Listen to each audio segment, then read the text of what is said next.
Joining us now on the Deseret First Credit Union hotline is our good friend Trevor Matich of ESPN college football analyst and insider BYU national champion. Trevor, what was your reaction to the Kalani Sitake hire? I think it's a home run. I think it was extraordinarily difficult because of the limitations in the potential candidates to be the head coach of BYU, since you have to be active LDS to even be considered. I think that to be able to go from Bronco Mendenhall, who I think is fantastic, and then move forward and I think advance the program from there is a rare thing. And I think that this Kalani Sitake hire will advance the program from where Bronco left it in very good shape. Trevor, when you look at what what Kalani brings to the table, what do you think are some of his greatest assets? He loves his players, and his players know it. That matters. Because when you're a player and you think the coach is driving you like a taskmaster because the coach wants wins for himself and his contract, then you do things reluctantly. But when you know the coach loves you and he's driving you because he wants you to get the best out of your time as a college football player, and you fully believe that, then you'll perform at a different level. It's amazing how that works. And from all accounts, Kalani Sitake is the kind of a guy that is he will have a disciplined team. He won't be a soft coach by any means, but his players know that he loves him. They've known that everywhere he's been, and I think he will bring that to BYU, and everything else stems from that foundation. Much has been said about him being a Lavelle Edwards guy. He was with Lavelle during his final game in that win over Utah in the year 2000. They had a long embrace. What does it mean? How much does that factor in to what he can do with this program because he is a Lavelle Edwards guy? When you watch Lavelle coach, you see that he coaches football. I mean, Lavelle coached football at the highest level. But you also saw him develop young men, and these are things that you don't really notice, or not notice, that you don't appreciate fully until you get away from it for a while, get a little bit older, maybe get some kids of your own. And then you see how Lavelle treated people and how he molded young men. And what Lavelle did as a foundation was take young men and make them the best people they could be. And that is where he built them into the best football players they could be. And I think Kalani saw that, and he will do that as a head coach. And I think that's a big part of it. Another big part of it is that Lavelle delegated. He knew what was going on, but he hired outstanding assistants and allowed those assistants to flourish with their own individual talents within his guidelines. And by all accounts, that's what Kalani Sitake did as a defensive coordinator. He was good at delegating. He was good at getting the best out of his other assistant coaches without dictating to them what they would do outside of his guidelines. And I think that is a Lavelle Edwards trait that he will bring to the table. Trevor, part of the reason, in my opinion, that BYU was so good in late 70s, 80s, into the 90s was that BYU had some of the best Polynesians out there. Now BYU hires the first ever FBS Tongan head coach. How does that affect BYU's Polynesian pipeline, in your opinion? Well, it's a big deal. It's a big deal, but it goes beyond just the fact that he's Polynesian. It's because he's revered in the Polynesian community because of his actions. I mean, he has been heavily involved at the grassroots level in mentoring and developing not just football players, but young Polynesian coaches.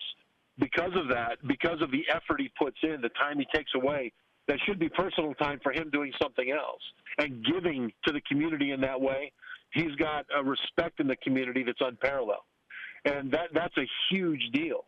When you look at Polynesian football players that are outstanding, I mean, NFL guys at Utah, Oregon, Oregon State, USC, Stanford, all over the country.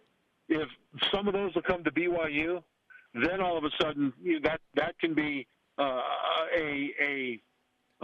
a game changer. That's a big deal. But I don't think that they would come just because the head coach at BYU is Polynesian. It is because of the character of the man that those people will come.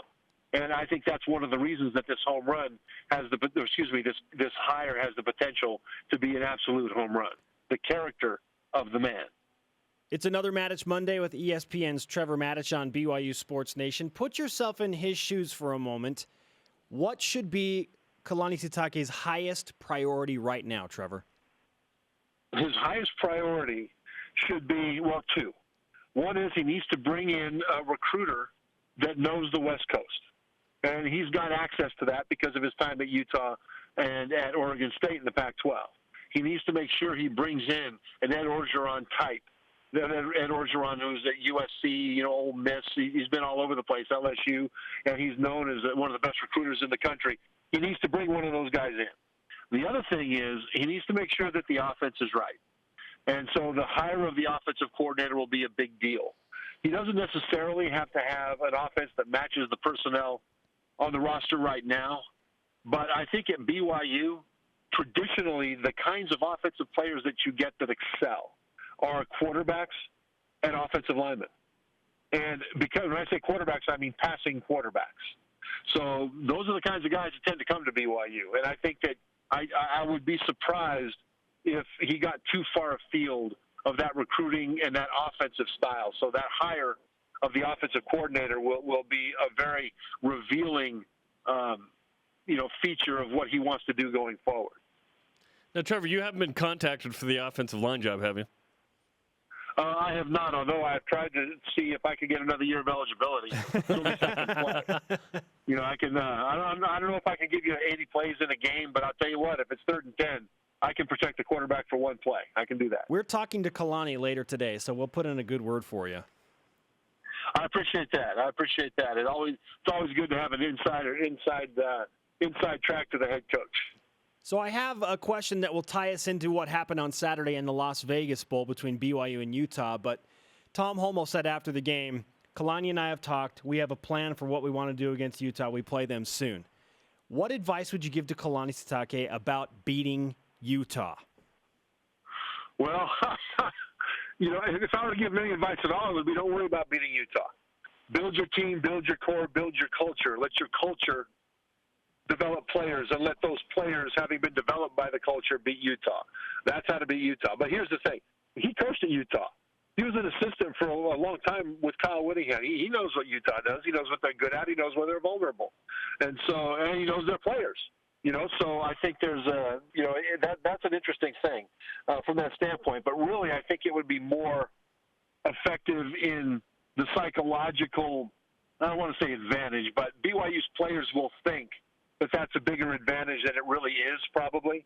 And so, that belief is a big part of winning. And even though I don't think that it's going to be worth that many points in the game coming up, I think that the players might think it's worth a lot of points in the game, and that'll help. Let's talk about the BYU-Utah game. What was your takeaway from that game after the dust settled? Well, BYU is 2-0 in the bowl season. In the first quarter, they beat BYU. For the rest of the game, they beat Utah. So, hey, they won 2 games essentially there. The meltdown early was astonishing, but then I wanted to see what they would do. Because if they just packed it in, then I'd have been incredibly disappointed with the seniors on that team.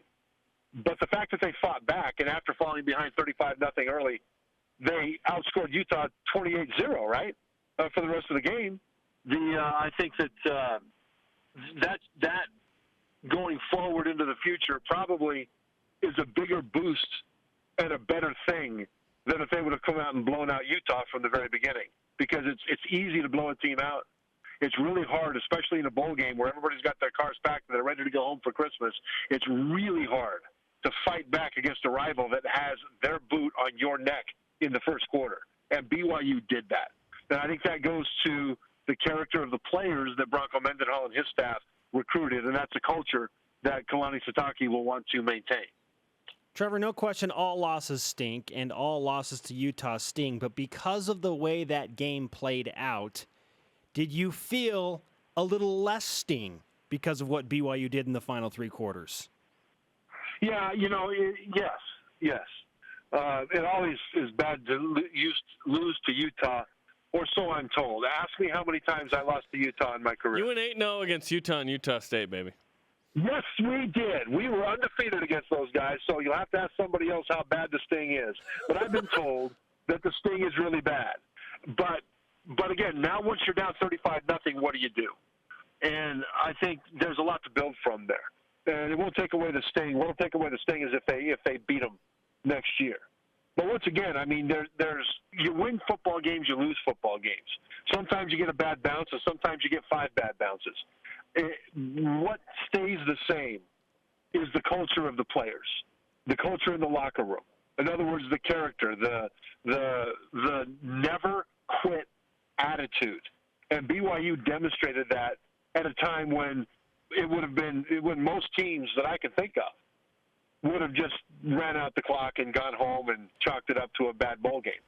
So I think there's a lot for BYU fans and the players to be proud of, even though the Utes won the game. You know, they won the game, but let them gloat for 6 months. We'll be back.